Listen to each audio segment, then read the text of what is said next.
Hello, everybody, and welcome to another episode of the Divorced Woman's Guide podcast. How are you doing today? Wow, can you believe that we are already on the second half of August? Is this just not insane? I cannot believe it. My kids are heading back to school, and I feel like there's some normalcy that is approaching, which I'm sure many of you guys are also breathing a sigh of relief about. And today's podcast episode actually has nothing to do with my kids going back to school. What today's episode has to do with is something that happened in my life just a week ago from when I'm recording this. And for those of you who follow me on Facebook and Instagram, you probably saw the news. That news being that my boyfriend of almost 2 years and I decided while we were in Maui with our kids to have a commitment ceremony. And so today's episode is all about finding love again after divorce. And I'm going to share my perspective and my own story over what has happened for me the last 6 years. So I'm also coming up on my 6-year anniversary of discovering that my now ex-husband was having an affair. And in years past, it has been something that I've dreaded, that has brought up a lot of emotion. And this year, I actually had to think about it. It wasn't something that is jam-packed with emotion. The reason being that I am on the other side. I am in an amazing, healthy relationship, and it took a lot of hard work for me to get here. And so I get to share what finding love again felt like for me. So 6 years ago, my now ex-husband and I separated, and I didn't really start dating until it was maybe about 9 months after our separation, when I had already been in therapy. I was already doing coaching, and I was on that path of really finding my voice and my identity again. And I met my ex-husband in college when we were 18. So I didn't know what a dating app was. I didn't know how to do a dating app. And it was a lot of trial and error, and also reaching out and following a lot of my fellow amazing dating coach friends now. And what I started to do was, as I was getting to know myself, as I was learning who I was outside of the marriage that I was in, outside of who my family saw me to be, I started going out on dates and being this new version of me.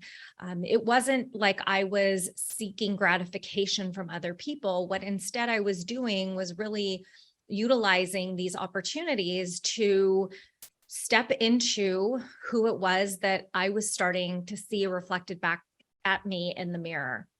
And so I started dating, and I was very upfront and open in the beginning with people that I was dating, that I wasn't looking for anything serious, because I wasn't. It just wasn't what I was looking for. And the reason was because I knew that I wasn't ready. I knew that I was ready to kind of just start getting my feet wet and getting out there, but I knew I wasn't in a place to enter into a relationship. And to be honest, I didn't enter into a relationship until many years later. And I was in my first relationship with my ex-boyfriend. And we were together about a year and a half. And what dating and that relationship taught me were all the things that it taught me all the things that I needed to learn in order for me to really step into being Wendy. And those things that I learned were things that I teach about boundaries, right? What am I willing to tolerate? What am I not willing to tolerate? What does my voice sound like? Or how do I communicate when I'm feeling this way? Or, if I'm uncomfortable, instead of just bottling up inside, I learned how to express myself and to have hard conversations. And ultimately, I also learned what it felt like to let my heart be open again. Now, you guys know I was cheated on. Betrayal was huge, and trust is not easy for me. Neither is being vulnerable. But I knew that my, what I call like my spidey sense, right? My intuition was stronger than it ever had been. And I knew like I had to continue to listen to it, to recognize when my intuition was talking to me and when it was, to really start paying attention to what it was telling me. And I allowed that to guide me down the path of learning how to trust again and allowing people into my heart and allowing myself to feel what it feels like to love.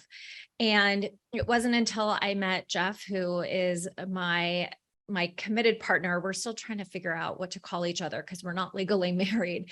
But when I met him, it was at a place in my life where I was ready. Like I was ready to find somebody. Although when we approached one another, it was very much like we're not looking for something per se, but should something come of this, we were both very open to it. And one of the things that I love about my relationship is that from day one, we have had amazing communication.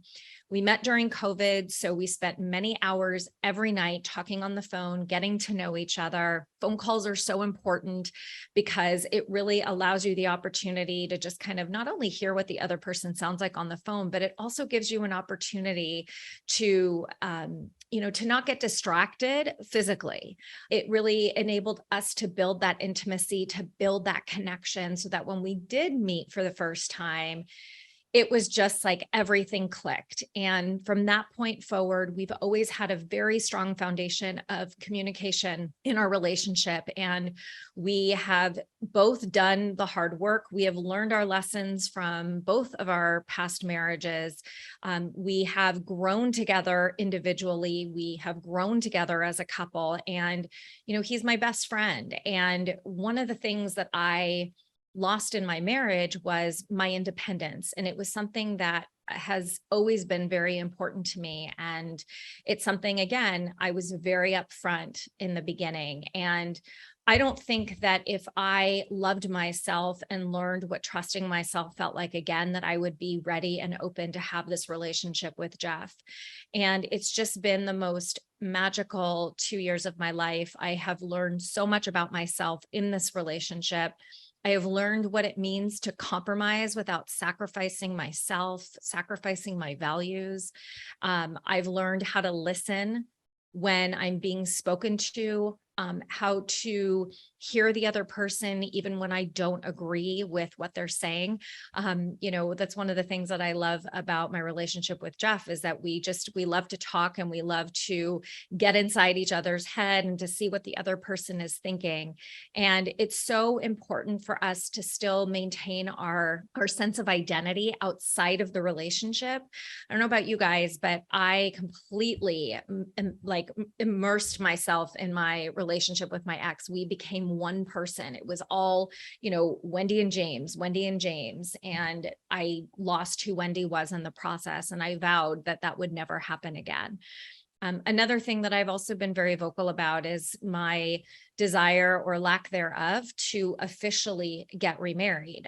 It's not something that has been important to me. What was important to me was having somebody who wanted to commit to being with me, who shared the same values and the vision of the life that they wanted. I wanted to find somebody who, was comfortable within their own skin and who loved themselves enough to stand in their own power, right? Not that he stands up to me in any way, shape, or form, all the time, but just somebody who, the best way I can describe it that's coming to me is like that really had a backbone for his beliefs and for his opinions and for his choices. And, either learned from those mistakes that were made and has chosen differently, or just really having a firm grasp on where it is that they're coming from. And that was something that was also very important to me. And so Jeff and I, in front of our kids in Maui on our vacation,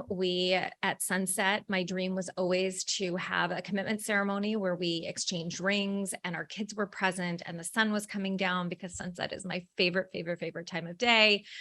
And Maui is just a magical place for me. It always has been. And so that is what we did. For those of you who are listening to this podcast, I am showing visually what my ring looks like. Jeff and I got matching just bands as a commitment to one another. And if you want to check out my band, you can go to my Instagram at Divorce Rehab with Wendy to check it out. And you can see some pictures of us from that day. And so really what I'm hoping you guys are hearing from today's episode is that it really is possible for any of you who are listening right now. It is possible for you to find love again. It took me 6 years. And I don't regret a single day that it has taken me. It's not the timeline, you guys. It's about doing the work. It's about learning to love yourself again, learning how to trust yourself, learning what it is that you want in an ideal partner. I've also talked about how like I literally wrote down a list of all the things, all the qualities, physical, emotional, intellectual, all the things that were important to me in a partner. And Jeff literally checks every single box of mine. And I made it my mission to not settle. I wasn't going to settle, and I didn't care how long it was going to take. I knew that my worth was valuable and that I deserved to have somebody who was worthy of having me. I don't care what you think by me just saying that. That is my truth. As you know, I am 100% myself and authentic when I speak on my podcast.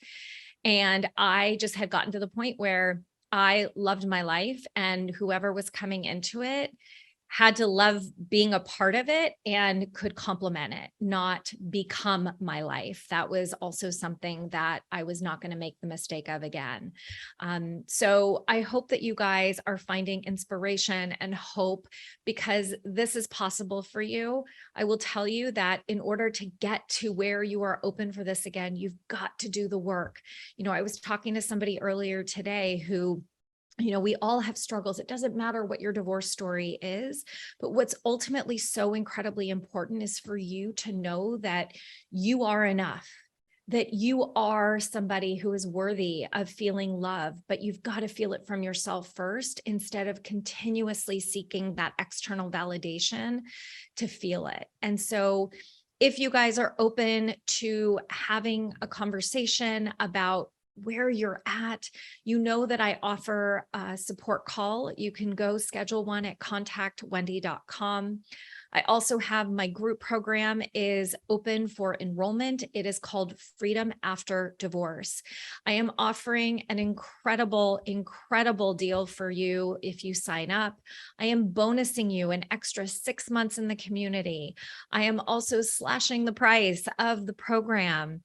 And I am also bonusing you a one-on-one session with me, because you get to create the map of where you're going to get to in 6 months being in the program. And then again, where are you going to be in a year? I talk to so many people who have no clue where they want to be, what life is going to look like. So what would it feel like to sit down with me and for me to coach you into that vision and to coach you into the steps that you're going to take over the next 6 months to create that life for yourself? Can you imagine what that would be like? I encourage you guys to sign up for the program while it is still open. There are a limited number of spots available as we are kicking this off at the end of August, beginning of September. I know your kids are going back to school, so it's a great time for you guys to jump back in and to start taking care of yourself, to love yourself enough to gift yourself the opportunity to start your healing journey. Or perhaps you've been in it and you just need that extra push, right? That push to get you unstuck again. It is a great opportunity. It is an amazing community of women where friendships have been created. In past groups, women have met and they have planned girls trips together to go on a trip to finally meet, even though they've met on Zoom for, the last 6 months to a year.